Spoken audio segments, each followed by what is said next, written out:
सभी को नमस्ते, मेरा नाम है रोहित चैनल। हम कैपेडोकिया के पास डेरेनकुयू टर्की में हैं। हमारे पैरों के नीचे दुनिया की सबसे बड़ी अंडरग्राउंड सिटी है, जिसका जिक्र हिस्ट्री में भी किया गया है। आइए इसे एक्सप्लोर करें। 1960 के दशक की शुरुआत में एक आदमी अपने घर को रेनोवेट कर रहा था। जब उसने अपने घर की दीवार को तोड़ा तो उसने देखा कि ये रास्ता एक रहस्यमय कमरे की ओर जाता है और उसके बाद उसने सुरंगें भी देखी। फिर उसने अपने हाथ में टॉर्च पकड़ी और छानबीन करना शुरू किया। छानबीन करने के दौरान उसे समझ आया कि ये सुरंगें और भी आगे जाती हैं। उसे ये नहीं पता था कि ये जगह दुनिया की सबसे बड़ी अंडरग्राउंड सिटी है। यहाँ पे रहने की जगह है, सप्लाई रूम्स हैं, बेशक जानवर भी हैं। इसलिए यहाँ अस्तबल, मिशनरी स्कूल, एक चर्च, व्हाइट हाउस और एक बड़ा सा कब्रिस्तान भी है। तो सवाल ये उठता है कि ये लोग सांस कैसे लेते हैं। यहाँ पर इस तरह की वेंटिलेशन स्पेस है, लेकिन इसे रेस्टोरेशन के दौरान बंद कर दिया गया था। एक शेल्टर इधर, एक उधर। ऐसा कहा जाता है कि इस अंडरग्राउंड सिटी में एक साथ 20,000 लोग रह सकते हैं। और ये किचन एरिया, ये जो आप देख रहे हैं, उसे तंदूरी कहा जाता है, एक पारंपरिक अनातोलियन फ्लोर फर्नेस। वे यहाँ अपनी रोटी चिपकाते थे और अपना मांस पकाते थे। यहाँ पर 2 कड़ाही भी हैं। बेशक यहाँ एक चिमनी है जिसकी मदद से धुआं बाहर निकलता है, वो चिमनी है। आप ऊपर देख रहे हैं, ऊपर आप धुएं के धब्बे देख सकते हैं। लोग रात में खाना बनाया करते थे ताकि उन पर किसी का भी ध्यान न जाए। जाहिर सी बात है कि रात में धुआं दिखाई नहीं देता है। हर एक परिवार के पास अपना खुद का किचन नहीं था। वे सभी इस कॉमन एरिया का इस्तेमाल करते थे। इन हॉलों में, जैसा कि आप देख सकते हैं, वे अपना खाना रखते थे, जैसे कि जौ या गेहूं। AD 30 के बाद जब यीशु मसीह ने भविष्यवाणी की थी तो पहले तो ईसाई आसानी से अपने लिए कोई सुरक्षित जगह ढूंढ नहीं पाए। वे खतरे में थे। दूसरी सेंचुरी में ये ईसाई अंतक्य काइसेरिया आए और फिर यहाँ पर आए। बेशक वे अंडरग्राउंड होकर आक्रमणकारियों से छिपना जानते थे। ये मजबूत पत्थर जिन्हें आप देख रहे हैं, वे ज्वालामुखी से बने हुए हैं। अब ये बहुत सख्त हो गए हैं, क्योंकि ये जब हवा के कांटेक्ट में आते हैं तो ये सख्त हो जाते हैं। हालांकि अगर आप इस लेयर को खोदेंगे तो आप देखेंगे कि दूसरी, तीसरी या गहरी लेयर्स बहुत सॉफ्ट है। और इन पत्थरों को खोदकर उन्होंने यहाँ एक अंडरग्राउंड सिटी का निर्माण किया। ये 150 या 160 के दशक की बात है। यीशु के जन्म होने के बस कुछ ही समय बाद उनके कुछ दादा दादी ने शायद यीशु मसीह को देखा भी होगा। रोमन साम्राज्य आइडोलेटर्स थे और उस समय वे ईसाइयों को अपने साथ नहीं रखना चाहते थे। उस समय साम्राज्य उनके प्रति बहुत क्रूर था, इसलिए फिर इन ईसाइयों ने अंडरग्राउंड होकर अपने धर्म की रक्षा की। हो सकता है कि अगर ये ईसाई यहाँ नहीं छिपते तो शायद आज ईसाई धर्म नहीं होता। इस रहस्यमय अंडरग्राउंड सिटी में इंसानों के जीवित रहने के लिए जिस भी चीज की जरूरत थी वो यहाँ पहले से ही मौजूद थी। लेकिन यहाँ गहराई में क्या है? ये बहुत बड़ा है। यहाँ भी एक वेंटिलेशन हॉल है, लेकिन रेनोवेट करने के दौरान इसे बंद कर दिया गया था। वास्तव में ऐसी कई सारी अंडरग्राउंड सिटी हैं जिनमें लोग छुप छुप कर रहते थे। कहा जाता है कि इस एरिया में लगभग 150 से लेकर 200 अंडरग्राउंड सिटी हैं। अब यहाँ एक और अंडरग्राउंड सिटी है, कायमाकली अंडरग्राउंड सिटी। हम इस समय डेरेनकुयू में है। ऐसा कहा जाता है कि ये दोनों अंडरग्राउंड सिटी एक दूसरे के साथ जुड़ी हुई है। ये 4.2 मील या 7 किलोमीटर की सुरंग सीधे कायमकली से जुड़ी हुई है। इन सुरंगों के जरिए अंडरग्राउंड सिटीज एक दूसरे से जुड़ी हुई है। अनातोलिया के नीचे कई सारे शहर है। ये पत्थर जो आप देख रहे हैं, उसका इस्तेमाल सुरंग को बंद करने के लिए किया जाता है जब स्थिति ठीक नहीं होती है, ताकि दुश्मन के सैनिक यहाँ से आगे नहीं बढ़ सके। मैं इन पत्थरों के बारे में बाद में बात करूंगा। चलिए आगे बढ़ते हैं। हम बेशक ऐसी जगहों पर जाना चाहते हैं जहाँ आम लोग जाने में आलस करते हैं। हम जितनी ज्यादा जगहें देखेंगे उतनी ही ज्यादा चीजें हम सीखते हैं।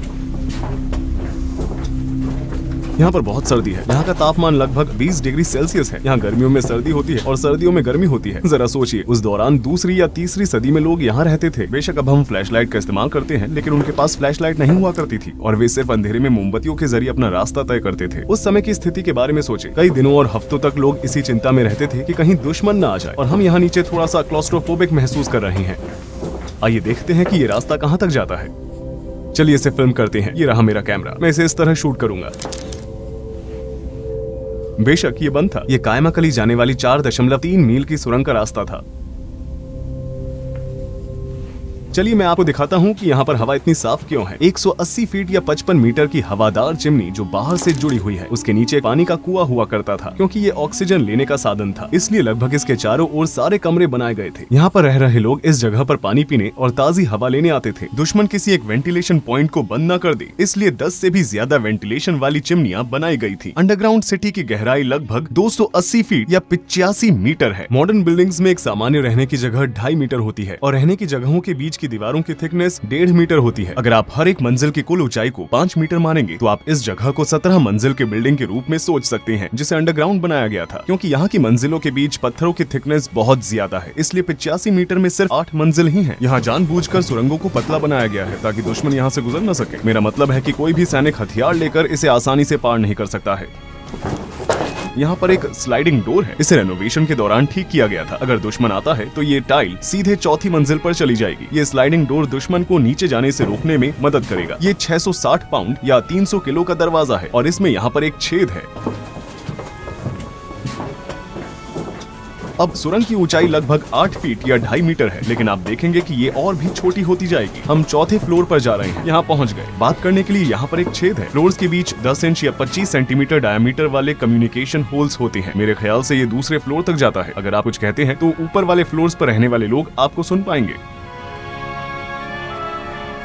अब हम एक लंबी सुरंग से गुजरेंगे जो 7वीं मंजिल तक जाती है, या दूसरे शब्दों में -7। हमें ध्यान से चलना होगा ताकि हम फिसले नहीं। आप यहाँ छोटे छोटे कमरे देख सकते हैं। यहाँ एक और स्लाइडिंग डोर है। चलिए मैं आपको कुछ दिखाता हूँ। यहाँ पर एक छोटा सा कमरा है। वे इस भारी दरवाजे को पीछे से धक्का देते थे और चौथे फ्लोर से 7वें फ्लोर तक किसी को भी जाने से रोकने के लिए सुरंग को बंद कर देते थे। यहाँ पर सुरंगों का जाल भी बिछाया गया है। जब दुश्मन के सैनिक प्रवेश करेंगे तो वे इन सुरंगों से गुजरेंगे, लेकिन ये सुरंगें उन्हें कहीं पर भी लेकर नहीं जाएंगी और यहाँ सैनिकों की जान भी चली जाती थी। जब वे यहाँ पर आते तो वे पीछे से स्लाइडिंग डोर को बंद कर देते थे ठीक उसकी तरह और सैनिकों को खत्म कर देते थे। यहाँ तक कि आज की तारीख में भी एक आम सबवे बनाने में 4 से 5 साल का समय लगता है। 1800 साल पहले जब मॉडर्न टूल्स और मशीनें उपलब्ध नहीं थी और बिजली भी नहीं थी, तो इस जगह को कैसे बनाया गया था? सिर्फ खुदाई करने के लिए ही इसमें हजारों मजदूरों की जरूरत पड़ेगी। अंडरग्राउंड से ली गई रेत और पत्थरों का कुल वजन लगभग 5 मिलियन टन से भी अधिक हो सकता है। अब हम 7वीं मंजिल पर हैं। यहाँ पर एक चर्च बनी हुई है। जैसा कि आप देख सकते हैं कि यहाँ पर क्रॉस लगे हुए हैं। इसके अलावा इस जगह को भी क्रॉस शेप में बनाया गया है। यहाँ पर क्रॉस का बड़ा हिस्सा है और छोटा हिस्सा भी है। वे सिर्फ यहाँ पर प्रार्थना ही नहीं करते थे, बल्कि सीक्रेट मीटिंग्स भी करते थे। उन लोगों के बारे में सोचें, वे बाहर जाने से डरते थे और अंदर रहकर कैंडल के जरिए प्रार्थना करते थे। ईसाई यहाँ पर कई दिनों तक बिना उजाले के रहे। वे एक दूसरे के इतने करीब थे कि उन्होंने यहाँ बिना किसी और को देखे कई दिन गुजारे। इस फ्लोर पर एक कब्र कमरा भी है। ये सुरंग जो आप देख रहे हैं वो सीधे कब्रिस्तान की ओर जाती है। यहाँ शायद इस जगह का सबसे महत्वपूर्ण हिस्सा है। सदियों पहले यहाँ लाशें पड़ी रहती थी। लाशों को यहाँ से ले जाने के बारे में सोचें। कल्पना कीजिए कि आप उस समय पर यहाँ थे। सोचे कि आपने अपने परिवार के किसी सदस्य को खो दिया है और अब आप उसके शव को यहाँ से लेकर जा रहे हैं। ये काफी पतली सुरंग है। यहाँ जो लोग स्वाभाविक रूप से मरते थे उन्हें यहाँ पर दफनाया जाता था ताकि शव जल्द से जल्द डिकम्पोज हो जाए और कोई भी बदबू न आए। वे उन्हें केमिकल्स के साथ दफनाते थे ताकि वो डिसॉल्व हो जाए। जाहिर है कि वे लाशों को नहीं जला सकते थे क्योंकि धुएं के बाहर निकलने के लिए कोई भी जगह नहीं है।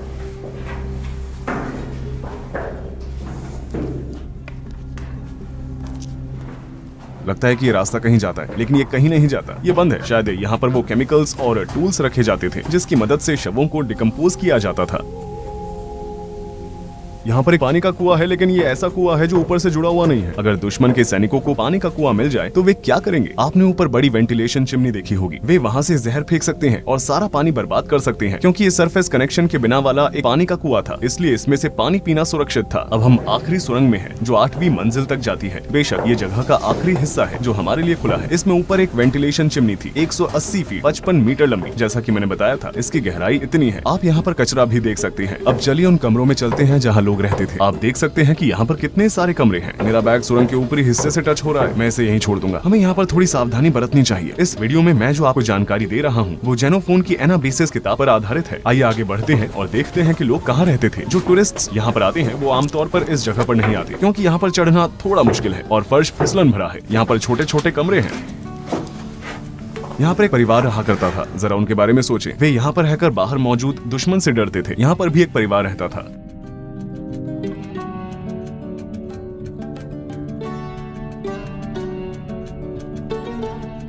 यहाँ एक और छोटी सुरंग है। ये कहाँ जाती है?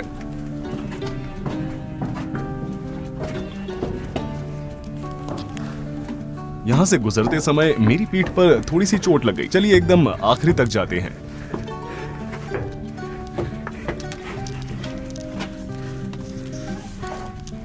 ये बंद है।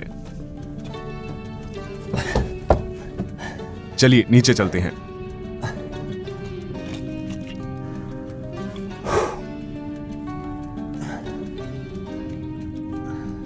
सबसे गहरी अंडरग्राउंड सिटी होने की वजह से यहाँ पर पूरी दुनिया की नजर रहती है। दुनिया भर के आर्कियोलॉजिस्ट यहाँ रिसर्च करने आते हैं। यहाँ पर एक बड़ा दरवाजा है। ये छेद जो आप देख रहे हैं ये इसलिए है ताकि जान सके कि दरवाजे के पीछे कौन है, या फिर इसका इस्तेमाल तीर चलाने या भाला फेंकने के लिए किया जाता था। हम इस वक्त खलिहान यानी बान में हैं। यहाँ जानवर हुआ करते थे। ये छोटे छोटे छेद हैं जहाँ जानवरों को बांधा जाता था। वे यहाँ अपने जानवरों को बांधा करते थे। ये वो जगह है जहाँ जानवर पानी पीते थे या खाना खाते थे, और यहाँ पर गर्द भी है।